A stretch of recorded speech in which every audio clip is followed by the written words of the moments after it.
Sou cacique Tony, da aldeia Cariri, Chocó, da Bahia, por luta, raiz Pancararu, nome indígena, Cauiri.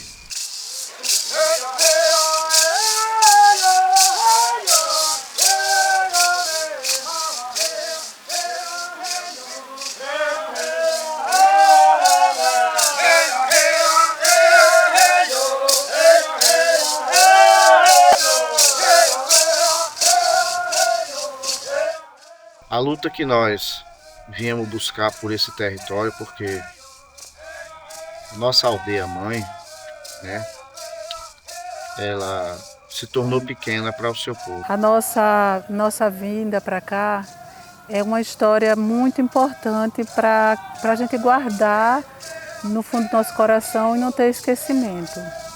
A gente vivia desaldeado e há muitos anos, né? Morávamos na cidade, mas não deixávamos da nossa tradição de lado. A gente ficava esperando quando tinha menino do rancho, quando tinha promessa, e sempre estávamos lá. Porque a sede que a gente tinha de cultivar a nossa ancestralidade, a nossa cultura, nem a água do Rio São Francisco tirava. Porque a pessoa que vive desaldeado, eles não têm vida própria. Eles vivem sonhando com a tradição, sonhando com a vida que levava na sua aldeia. E quando a gente mora na cidade, a gente não tem esse espaço. A gente não pode cantar um toré, não pode fumar um cachimbo, porque daí vão entender de forma errada, né? Não vão saber. Como até hoje chega gente aqui na aldeia e pergunta: o que é isso que vocês estão usando? Então a gente vivia, de certa forma, sufocado. Parecia um pássaro preso numa gaiola. Nós viemos para a cidade em busca de algo melhor. E não encontramos, né? Porque nós não tínhamos nossa liberdade para a gente fazer a nossa tradição. E em 2016, no mês de junho, o antigo pajé, que era daqui da aldeia Cariri Chocó, da Bahia, ele nos passou que recebeu uma mensagem dos nossos antepassados, que essas terras aqui pertenciam aos nossos antepassados e que a gente viesse para cá. Que é uma área conhecida pelos antropólogos, território sagrado Cachoeira dos Veados. Mas, segundo os mais velhos, esse espaço, né, à margem do Rio São Francisco, aqui foi onde aconteceu alguns processos, né, dos mais velhos, que não é do meu tempo, mas cheguei a ouvir meu avô, meu bisavô a contar, né, a repassar isso pra gente. Não, te dizer uma coisa. Para quem pensa Aqui era aonde os nossos ancestrais, os mais velhos, vinham se encantar. Aqui não tinha essa barragem. Era uma cachoeira. Aqui era a terra Pancararus. Aqui o povo dizia que era fazendas e essa barragem não tinha. Aí os nossos ancestrais, eles iam fazer os rituais deles aqui, nas cachoeiras sagradas, onde teve muito encantamento aqui. Então por isso que muitos diz que aqui ainda pertence aos povos originários. Mas por quê? Porque aqui era onde muitas aldeias se encontravam para poder fazer os seus rituais sagrados. Não era só Pancararus, era de outros lugares também. Vinham, se juntavam aqui para fazer seus cantos, suas danças, e muitos se encantavam. Nosso território nós temos um ancião. Luiz Marcelino da Luz tem 75 anos. Nós conhecemos as histórias, nossa história desse local, através do nosso pai e do ancião que se encontra com nós aqui, que é o meu tio. Onde eles dizem que antes da construção desses muros de concreto de barragem, sempre eles faziam os encontros. E depois que veio a construção dessas barragens, essas muralhas de concreto, foi afastando o nosso povo para os pés de serra e tirando eles do local dos encontros. Eles faziam seus rituais.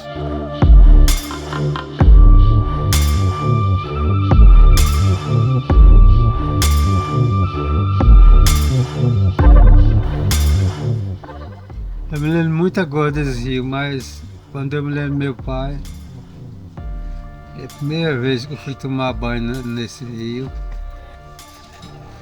foi ele me levou na cachoeira lá em Petrolândia, velho. E até a semana eu estava pensando de chegar na FUNAI e me chamar para falar, eu boto essa conversa no meio. Ela, meu paizão, é aqui que a gente pescava. A gente pescava, tomava banho, levava os peixinhos para a família. Isso vai ser destruído um dia. Mas a gente não pode fazer nada, porque é o governo. Só eles que resolvem o que eles querem fazer.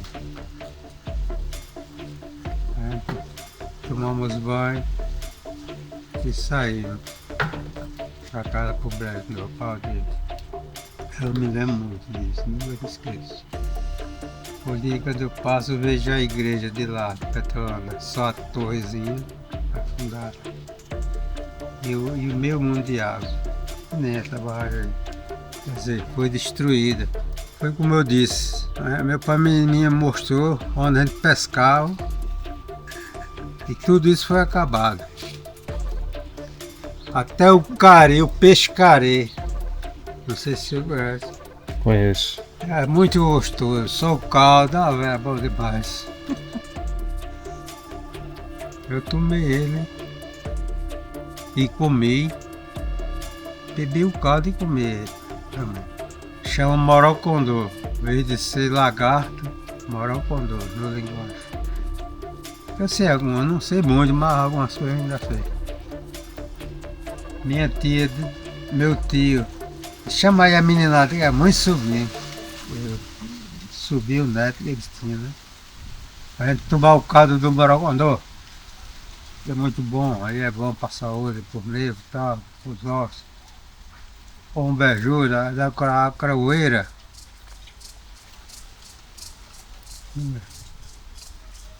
Hoje em dia não existe mais isso por causa da cachoeira, por causa do rio aí. E o rio, a cachoeira foi desmanchada por causa dessa barragem, né? Então eu acho que a gente veio para aqui, não foi aleatoriamente. Foi porque, primeiramente, Deus o Pai Eterno e as forças encantadas que nos trouxe para aqui, mostrando para nós que aqui sempre foi um local do nosso povo. Por isso que nós temos que continuar para lembrar sempre da memória daqueles que já se foram e praticar os nossos costumes e nossa tradição, da forma que eles faziam.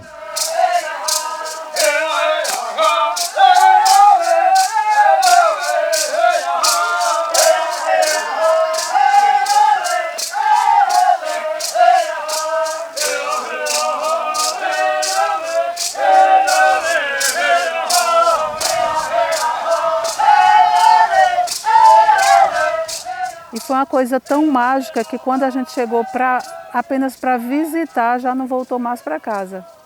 Já passou a ficar aqui. E a nossa luta aqui foi de muito sofrimento. A gente vivia em barracas de lona, era lona dessas lona preta, que pelo dia o sol escaldante ela ressecava. Quando começava a chuva ela estourava. Então a gente se cozinhava no sol e sofria na chuva. Para quem não sabe o que é passar fome, a gente soube muito bem o que é isso, porque desde o momento que a gente entrou aqui, a gente não tinha condições de se manter, de manter todo mundo. Na época eram umas 60 famílias por aí. Então era muita gente, muita criança e não tinha alimento para todo mundo. Mas mesmo assim a gente era feliz. Estava feliz porque estava lutando para conquistar algo que estava em nosso coração, que era a reconstrução do que nós achávamos que não conseguiria nunca mais na nossa vida. Era um sonho que a gente sonhava e dizia, não, a gente está sonhando acordado porque isso não vai acontecer, a gente não tem condições de morar dentro de uma aldeia. Nós chegamos aqui em 2016, se eu não me engano, mas foi 2016. A gente passou um processo, né, de reintegração de posse em 2017, aqui no território Cariri-Chocó, da Bahia. E a gente seguiu a nossa luta aqui com muito sofrimento, até que chegou o momento da gente conseguir, os galpões grandes que tinha aqui, eram vários galpões, a gente conseguiu colocar umas madeiras, até uns era madeira mesmo tirada das árvores aqui, e outros foi que conseguiram comprar. Aí conseguimos cobrir os galpões para entrar, né? Apenas cobrir, porque porta não tinha por enquanto. Depois foi tudo se ajustando. E quando a gente pensou que estava tudo certo, aí a gente passou aquele momentos que criança, adulto, guardou em sua mente, que foi a nossa reintegração, onde a gente foi tirado das terras e as casas foram derrubadas. E apareceu um grupo de empresários dizendo que o território era deles, enquanto na verdade o território sempre foi e é da União, e se é da União é de direito dos povos tradicionais, dos povos originais, dos povos indígenas, que somos nós. Então é de direito nosso, porque sempre foi um território onde havia os encontros dos nossos antepassados, nossos avós, bisavós. Então existiu na época um mandado de despejo da área, onde fomos pegos de surpresa pela madrugada pelos federais, que vieram com bastante ônibus, bastante policiais federais.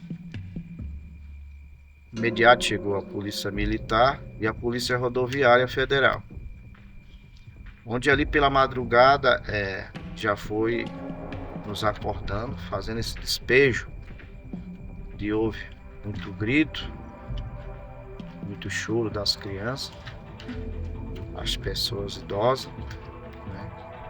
E ali vieram com as máquinas e destruíram aquelas casas que nós tínhamos feito e todas as nossas plantações, que era onde a gente cultivava. Mesmo sem água, com dificuldade, a gente tinha nossas plantações que servia de alimento para o nosso povo. E naquele momento a gente viu ser destruído, as máquinas passando por cima das nossas plantações, nossos alimentos, o trabalho perdido, nosso suor, derrubando também as nossas casas, dando um minuto para a gente poder retirar o que pudesse. Então foi muita correria, muito choro, e aquelas coisas que nós conseguimos tirar como documento, algumas coisas nós tiramos, e as outras coisas a máquina passou por cima, geladeira, sofá, tudo que nós tínhamos. Algumas coisas que nós tínhamos conseguido de doação, nós perdemos tudo, derrubaram. E não foi fácil para nós. E quando a gente saiu do território, a gente ficou aqui na escola que estava desativada no caso. e na ponte metálica que fica na divisa do estado de Alagoas com a Bahia. E depois de uns dias sofrendo aqui, nós retornamos para o nosso território, que a gente tinha certeza e temos certeza que é um território nosso. Esse local, né, onde já foi refeita com muita luta novamente as novas casas, novas plantações, e algumas partes ainda moram aqui na escola. Uma dessas pessoas sou eu, juntamente com minha família, por questão de não ter condições, mas confiando em Deus, Pai Eterno, as forças encantadas, brevemente nós vamos construir, nem que seja um cômodo, um banheiro, porque não é fácil não. Nós estamos passando por muitas lutas aqui, sabendo que mesmo assim o governo dando apoio, mas não é fácil para nós. Nós temos muita coisa ainda a conquistar dentro do nosso território. Eu sempre via na aldeia, né? Eu lembrava de uma história que meu pai dizia assim: vocês andem por onde andar, mas todo fim do ano venham passear na aldeia. Porque na aldeia tem muitas coisas que nos pertencem que a gente não vê e precisa entender. Segundo, os chefes estão reconhecendo que a gente está aqui na aldeia todo ano, né? Todo ano. E os parentes, familiares, vai tendo conhecimento. Senão não conhece os parentes, né? Aí eu fiquei. Eu ia embora pelo meio do mundo, como diz a história. Todo fim do ano. Estava aí, com Gararu. Se fala de conselho dos mais velhos, né, a gente faz o possível para seguir. Né, que é um costume que eu falei, a gente não pode deixar morrer, porque é hereditário, é passado de pai para filho. Então, o que eles nos repassam, a gente guarda. A gente pratica como as danças, como as pinturas, né, como os cantos, né, o nosso dia a dia. Né. Então essa é a nossa vivência, né, nas práticas de danças e cantos religiosos, costume do nosso povo tradicional. Como eu falei que nós fomos enviados para cá pelas forças encantadas, nós temos que dar continuidade ao trabalho que eles realizavam aqui nesse local. Então até hoje nós temos nossos costumes aqui, fazendo nossas tradições aqui, nossos agradecimentos, primeiramente a Deus e a força encantada, nosso chefe, nossos patrão, aqueles que nos protegem, nos guarda e nos livra de todo o mal, todos os dias, para que nós venhamos a ser fortes e dar prosseguimento a tudo aquilo que foi tirado do nosso antepassado, através da barragem. Mas nós continuamos aqui e vamos ficar firmes para ensinar os nossos costumes e a tradição àqueles que vêm depois de nós. Os jovens aqui, eles são bem dedicados, né? Quando se fala voltado à nossa tradição, à nossa cultura. Tudo que a gente vem fazer aqui, a gente faz uma reunião, a gente se organiza. O que eles não sabem, eu passo para eles. O que eu também não sei, que é aqui a lei da vida, né? Nossa tradição é um aprendendo com o outro. Ou também o que eu não sei, né? Eles, e como os mais velhos também daqui, eles instruem para a gente fazer numa viagem, numa apresentação que a gente vai fazer. Então a gente se organiza e ele se dedica muito, né? Até porque é uma coisa que a gente não pode deixar morrer, é nosso costume, você está entendendo? Então ele se dedica muito, né? Gosta, ama a nossa cultura né? No sentido de apresentação, quando a gente sai para fora. Aqui dentro, quando a gente vai confeccionar os nossos adornos sagrados, né? Então tem toda aquela questão de respeito do jovem um com os outros, quando se fala a nossa tradição, quando se fala nosso costume. Na parte de artesanato, a gente tem muitas mulheres artesãs aqui, tem bastante homem, mas também as mulheres não ficam atrás. Elas é quem faz esses brincos assim, ó. Colar não, que o colar é o pajé que fez para mim, me presenteou com esse colar, né? Mas a gente tem artesã aqui de mãos cheias, artesã maravilhosa. E nossos artesãos também são pessoas que eles se dedicam a fazer a mágica de pegar uma madeira que quebrou, o vento derrubou, ou está ressecada, e eles fazem uma arte muito bonita. Como faz os cachimbos, que é da madeira que a natureza deixou lá, né, caiu, e eles vão lá, pegam. A gente tem aqui também o foco de não destruir a nossa natureza. Na questão do artesanato, ele é super importante porque é uma renda, né, uma renda para a gente aqui, né? É uma forma de nós mostrar a nossa história através de nossas artes, né? É um costume que já vem, que eu já falei, já vem passado de pai para filho, né? Então, a gente confecciona muito aqui o artesanato.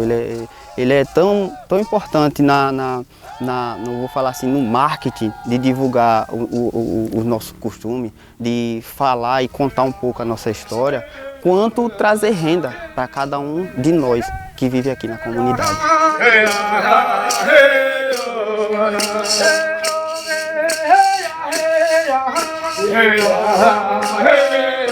O significado do toré é o seguinte: ele é uma forma de se expressar, né, de alegria. São sensações e sentimentos de quando a gente está muito alegre, tipo, a gente ganhou alguma coisa.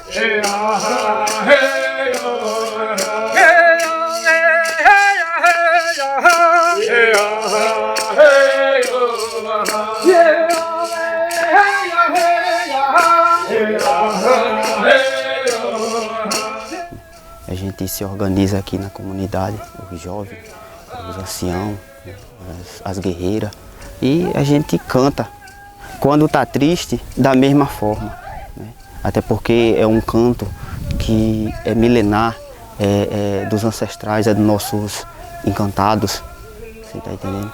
Então, isso foi passado para a gente e a gente dá continuidade, a gente passa nos momentos bons e ruins.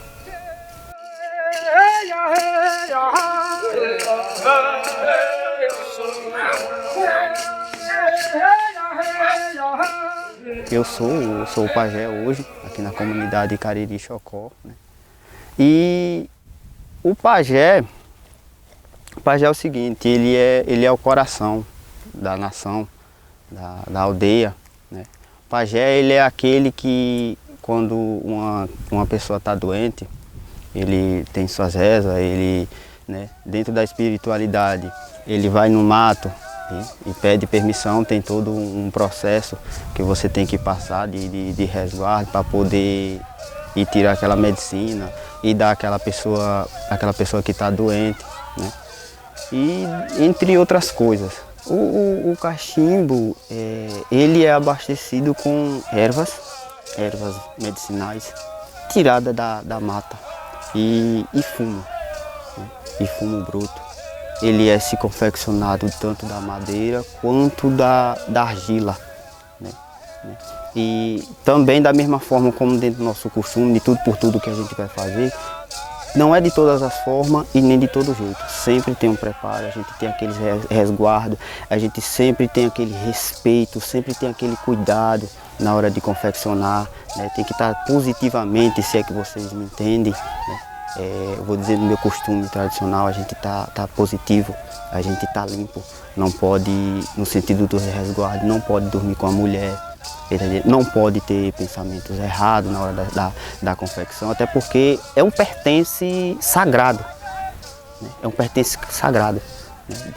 Da mesma forma que a gente tem, outros povos também têm da mesma forma. Então isso é uma questão de respeito, né? Desse pertence, que é o campio, né? Que é o celhalhau, né? Que é o cachimbo.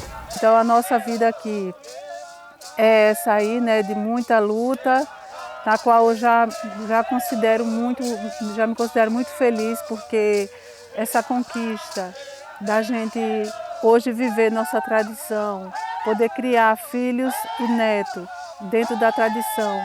E mais ainda, né, eu era muito ligada à minha sogra e a gente conversava muito. E poucas coisas que ela me falava, que ela não gostava de gente curiosa, então você não podia perguntar. Quando eu perguntava alguma coisa, ela fazia, vixe! Então ali eu já entendia. Mas eu aprendi a ouvir e aprender as coisas com ela. E teve uma coisa que ela me falou que era muito importante na época da seca, que a maioria dos indígenas, eles saíram de suas aldeias no período da seca. As piores secas de 60, 70, que foram... A maioria dos indígenas saíram para as cidades grandes atrás de melhoria para a sua família.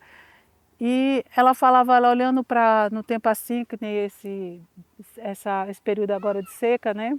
Que não está chovendo, os matos tudo seco. E ela olhava e ficava toda admirada. E eu ficava meia besta com o jeito dela.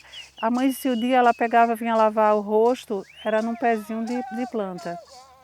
Eu disse, Betinha, a senhora fica lavando o rosto na planta, lava a mão em outra. A senhora acha que esse pouquinho de água vai conseguir fazer essa planta viver? Ela disse, vai. Vai porque a maior floresta que você olhar assim na sua frente e você ver foi um pequeno passarinho que fez aquilo ali. Então, se um passarinho ele consegue fazer uma floresta, imagine eu conseguir apenas 2 ou 3 plantinhas. E aquilo ali me emocionou, porque eu fui entender que realmente ela estava certa. Ela estava certa. E ela disse, e um dia, minha filha, as raízes vão se encontrar. E eu fiquei querendo entender o que é isso, as raízes vão se encontrar. E foi passando, quando a gente chegou aqui, eu entendi a palavra dela, as raízes. Porque nós somos raízes, hoje somos Cariri-Chocó, raízes com Cararus. Mas são as famílias que estavam desaldeadas, que era o sonho dela que vivesse numa aldeia. Mas por conta das condições, que a aldeia não oferecia, emprego, essas coisas, não tinha como a gente morar lá, né? Então a gente hoje entende a sabedoria e as palavras de Bernadette Amélia de Jesus, uma grande guerreira, uma sábia, que no seu silêncio, às vezes, de muita alegria, mas que nos passou também uma herança que a gente pretende cultivar para o resto da nossa vida, que é, enquanto estiver vida aqui na Terra, a gente está aldeado. Diante de todas as minhas palavras que foi mencionada, quero muito agradecer a todos aqueles que nos deram apoio no início da luta e que até hoje contribuem para que a gente permaneça nesse território.